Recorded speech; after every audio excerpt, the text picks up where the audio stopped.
안녕하세요, 김쌤입니다. 제가 지난 20일 동안 걸었던 올레 완주 코스에 대해서 소개를 해드리려고 합니다. 그럼 바로 시작합니다.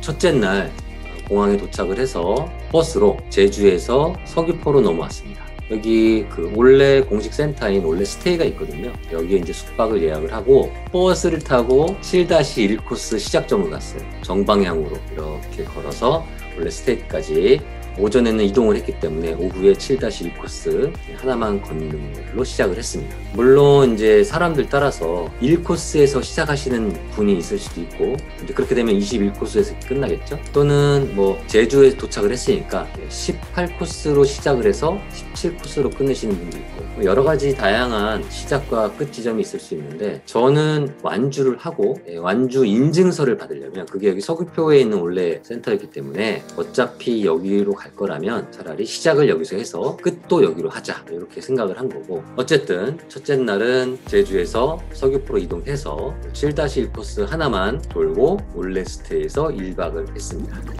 다음 둘째 날은 올레스테이에서 출발해서 7코스를 걷고 8코스 좀 더 걸었어요. 한 코스 반 정도로 걸었죠. 8코스 중간에 있는 후스토리에서 1박을 했습니다.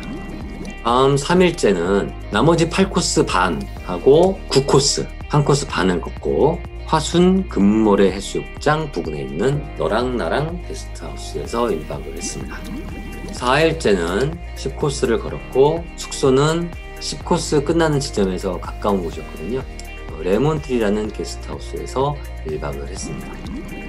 다음 5일째는 배를 타고 오전에 10-1 코스 가파도를 갔다 왔어요. 가파도는 뭐 배로 한 15분 정도 짧은 거리였고, 가파도 내에서 도는 코스도 그렇게 긴 거리가 아니어서 충분히 오전에 일정을 소화할 수 있었고요. 오후에 다시 본도로 들어와서 나머지 11코스를 걸었습니다. 이날은 어찌 보면 2코스잖아요. 그것도 배까지 타고, 그래서 2코스를 돌았기 때문에 도착한 시간도 좀 늦었고 타이트한 일정이었던 것 같습니다. 근데 여기에서 중요한 게 이 11코스 이쪽이 숙소가 없어요. 근데 한 군데 전화했더니 이미 이제 만실이어서 예약을 할 수 없었고, 원형농장이라고 사실 전문적으로 이 게스트하우스나 민박을 운영하시는 건 아닌데, 영상 보신 분은 아시겠지만 정말 따뜻하고 융숭한 대접받고 잘 잤던 곳이 바로 이 원형농장이 되겠습니다.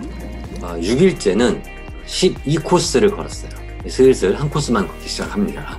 여기서 이제 또 고민한 것이, 이때까지만 해도 제가 다음날 묵을 숙소를 그 전날 좀 알아보거나 아니면 당일날 알아볼까요? 무계획으로 좀 다녔던 것 같아요. 그러다 보니까 이제 12코스 기착점에 도착을 해서 숙소를 알아보는데 숙소가 없는 거예요. 하여튼 이쪽은 뭐 전혀 선택의 여지가 없었던 것 같아요. 그래서 그럴 바에는 차라리 넘어가자.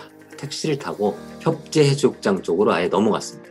이쪽에서 2박 3일을 묵으면서 여기에서 이제 이렇게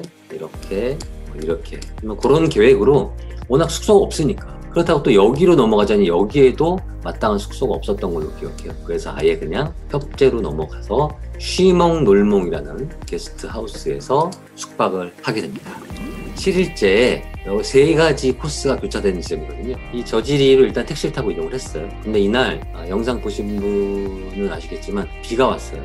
꼼수를 폈습니다. 도착을 해서 13코스를 역방향으로 중간 스탬프까지 갔어요. 가보니까 거기 바로 또 버스 정류장이 있더라고요. 그리고 노선을 검색해보니까 여기 14-1 코스 종점이 오설록인데 이 오설록까지 가는 버스가 있더라고요. 그래서 13코스 중간 스탬프 기점에서 버스로 오설록으로 이동했습니다. 그리고 거기서 역방향으로 14-1 코스 시작점까지 걸어갔죠. 도착하고 나서 비가 이제 엄청나게 오기 시작했어요. 그래서 나머지 이 14코스를 좀 걸었어야 됐는데 여기를 걷지 못하고 다시 택시로 숙소까지 복귀를 했으니 8일차에는 버스로 중간 스탬프 지점 여기까지 가서 14코스 나머지 구간하고 15코스를 걷고 바다와 자전거라고 하는 게스트하우스에서 1박을 하게 됐습니다. 그래서 9일째에는 바다와 자전거부터 시작을 해서 16코스를 걸었습니다. 근데 16코스도 종착점 부근에 숙박이 별로 없어요. 7코스 쪽으로 좀 더 걸어가서 나이스캣이라고 하는 호텔 겸 게스트하우스를 겸하는 곳인데 또 1박을 했습니다. 또 10일차에는 나머지 17코스 구간을 걷고 스탬프 찍고 7코스 종점인 관덕정 분식, 거기는 게스트하우스가 좀 많이 잘 돼 있어요. 오라스테이라는 곳에서 2박 3일을 예약을 하고 숙박을 하게 됩니다. 제가 이 2박 3일을 예약했던 이유는 4월 1일 날 추자도 들어가는 배를 예약을 했어요. 그래서 31일 날은 18코스를 따가 오고 4월 1일 날 추자도를 들어가자, 이런 계획이었죠. 10일째 제주시에 들어갔습니다. 제주에서 이틀째인 3월 31일 날 오전까지도 4월 1일 날 추자도 가는 배가 뜰지 안 뜰지 확정이 안 됐어요. 먼 바다의 이 날씨는 또 다르더라고요. 어떻게 될지 모르는 상황이에요. 그래서 일단은 예정대로 8코스 종점까지 갔다가 버스를 타고 다시 오라스테이로 복귀를 하는데 내일 배가 안 뜬다는 문자를 받았습니다. 이때부터 이제 머리가 좀 복잡해지기 시작했어요. 일단 4월 1일 날 하루는 지금 붕 뜨는 거고, 그러면 4월 1일 날 뭐 다음 코스 진행하면 되지 않느냐. 그럴 수가 없는 게 이미 여기 숙박을 다 예약을 끝내놓은 상태였어요. 어플리케이션 같은 거 통해서 특가 할인으로 숙박을 예약했을 때는 취소가 안 되고 모든 게 다 틀어지는 막 복잡한 상황이었어요. 그래서 원래는 4월 1, 2일 배가 안 뜬다고 해서 2, 3일로 배를 예약을 했었어요. 근데 고민하다가 결국은 이것도 캔슬을 했어요. 어차피 원래 2, 3, 4 이 숙박 예약되어 있던 걸 살려야 되니까, 그러면 4월 1일 날 하루 붕 뜨는 거를 다른 코스를 갔다 오자, 이렇게 정리를 했습니다. 그래서 12일 차에는 버스를 타고 성산항 부근에 가서 원더스톤이라는 게스트하우스에 짐을 풀고 급하게 예약을 한 거죠. 1-1 코스인 우도를 갔다 왔어요. 우도도 배 타고 한 10분, 15분 정도만 가는 가까운 코스거든요. 그래서 배편도 많고 날씨의 영향을 안 받기 때문에 바로바로 갔다 올 수 있어서 시간의 손실 없이 오전에 이동하고 오후에 배 타고 우도 들어갔다가 원더스톤에서 숙박을 했습니다. 어쨌든 추자도를 가기로 했다가 캔슬이 돼서 붕 뜨게 된 이 4월 1일을 1-1 코스 하나를 소화하게 된 거예요. 그럼 다음 날부터는 이제 어떻게 된 거냐면, 이날 오전에 1코스 역방향으로 하나 돌고, 또 여기 21코스의 종점이 여기서 가까워요. 종점 스탬프도 좀 찍고 1코스의 중간 스탬프하고 시작 스탬프도 돌고, 오후에 버스를 타고 함덕 해수욕장 쪽에 있는 몰디브 게스트하우스로 이동을 했습니다. 이날은 오전에 이 1코스를 돌았기 때문에 오후에는 특별한 일정 없이 일단 이동하는 데 시간을 좀 쓰게 됐죠. 이제 이렇게 하면서 제가 그래도 나는 추자도를 어떻게든 가야 되니까, 저는 이제 앞으로 어떻게 돌 거냐면 이렇게 돌 거거든요. 제주에서 멀어지면 멀어질수록 제가 이동해야 되는 시간이 좀 많이 걸리다 보니까 저는 이 중간에 다시 예약을 했습니다. 4월 5일 날 들어갔다가 6일 날 나오는 걸로 배편을 예약을 했어요. 근데 이것도 모르는 거죠. 또 이때 배가 뜰지 안 뜰지. 하지만 일단 그렇게 예약을 했던 이유는 최대한 제주에서 멀지 않을 때 배를 타고 갔다 오려고 있는 함덕 해수욕장의 몰디브 게스트하우스로 들어갔습니다. 14일째는 19코스를 걸었습니다. 그래서 도착한 거는 김영 해수욕장 부근에 김영하세요라는 게스트하우스에서 묵었습니다.